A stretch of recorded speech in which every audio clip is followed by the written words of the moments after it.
Jack felt hot. He opened his eyes. Burning sunlight was flooding into the treehouse. He and Annie were wearing long robes tied with cords. They wore white headcloths and pointy slip-on shoes. Jack's backpack had turned into a leather shoulder bag.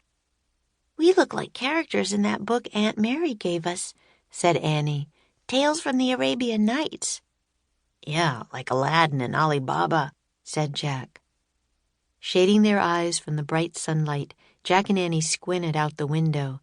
They had landed in the spiky crown of a palm tree. It was the tallest tree in a clump of palm trees. Thorny shrubs and sparse green grass grew under the trees. A small spring bubbled up from the ground. Surrounding the clump of trees were miles and miles of scorching sand. "This doesn't look like a golden age to me," said Annie. "Yeah, and where's Baghdad?" asked Jack. He picked up their research book and opened it to the first page. He read aloud. "From 762 A.D. to 1258 A.D., the Arab world had a golden age. During that time, a ruler known as a caliph governed an empire that stretched for thousands of miles. The capital of the Arab Empire was the city of Baghdad, an important center for learning and trade." Jack looked up. "So the caliph is a ruler," he said, "and he probably lived in Baghdad." "Yeah, but how do we get there?" asked Annie. "Patience," said Jack. "Remember, on our last mission, we learned that we have to do things in order, one thing at a time." He read the first part of Merlin's instructions. "Ride a ship of the desert on a cold, starry night. Ride through the dust and hot morning light." "I wonder what a ship of the desert is," said Jack, looking up. "Well, whatever it is, I'm sure we'll find it eventually," Annie said slowly, as if she were trying to sound patient. "We could just sit here and keep an eye out for a big boat. Or what?" said Jack. "Maybe we could use one of Teddy and Kathleen's magic rhymes." "Not yet," said Jack. "Merlin said to use our magic wisely. We just got here. We used 2 rhymes on our last mission, and we only have 8 left to divide between 3. Okay, Annie broke in. "We can only use a rhyme when there's absolutely nothing else to do, right?" "Right," said Jack. "So," said Annie, "what do you think we should do?" "We could start walking," said Jack. "Walk where?" said Annie. "Which way is Baghdad?" Jack looked out the window.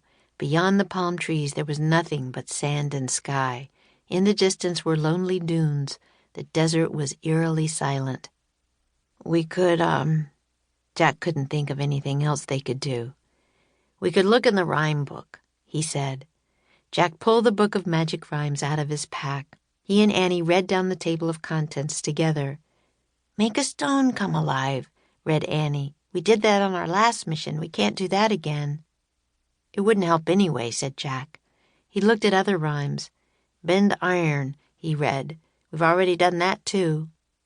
"Turn into ducks," read Annie. She looked at Jack. "No," he said. "Mend what cannot be mended," read Annie. "Nothing needs mending," said Jack. "How about this one?" said Annie.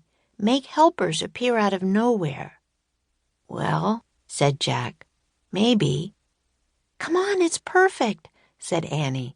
"That's where we are, nowhere, and we could sure use some helpers." "Okay," said Jack. "I'll read the line Teddy wrote. You read Kathleen's line in her Selkie language."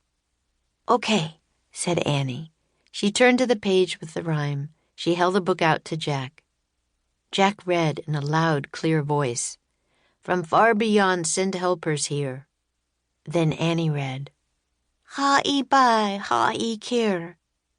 The second that Annie finished the rhyme, wind gusted in from the desert, blowing a cloud of sand through the window. The wind shook the palm trees. Sand blew into Annie's eyes. "Ow!" she said. "Get back!" cried Jack. Jack and Annie jumped away from the window. They pressed themselves against the wall and covered their faces. Gritty sand kept blowing into the treehouse. "It's a sandstorm," said Jack. The hot sand piled into drifts all over the floor. Then the wind died down as quickly as it had started. The palm trees stopped shaking. Jack and Annie looked out the window. The air was thick with grainy dust, making it hard to see, but the sand was still. "I think it's over," said Annie. "I hope so," said Jack. "Why did our magic rhyme cause a sandstorm instead of sending us helpers?" "I don't know," said Annie. "Maybe we said it wrong."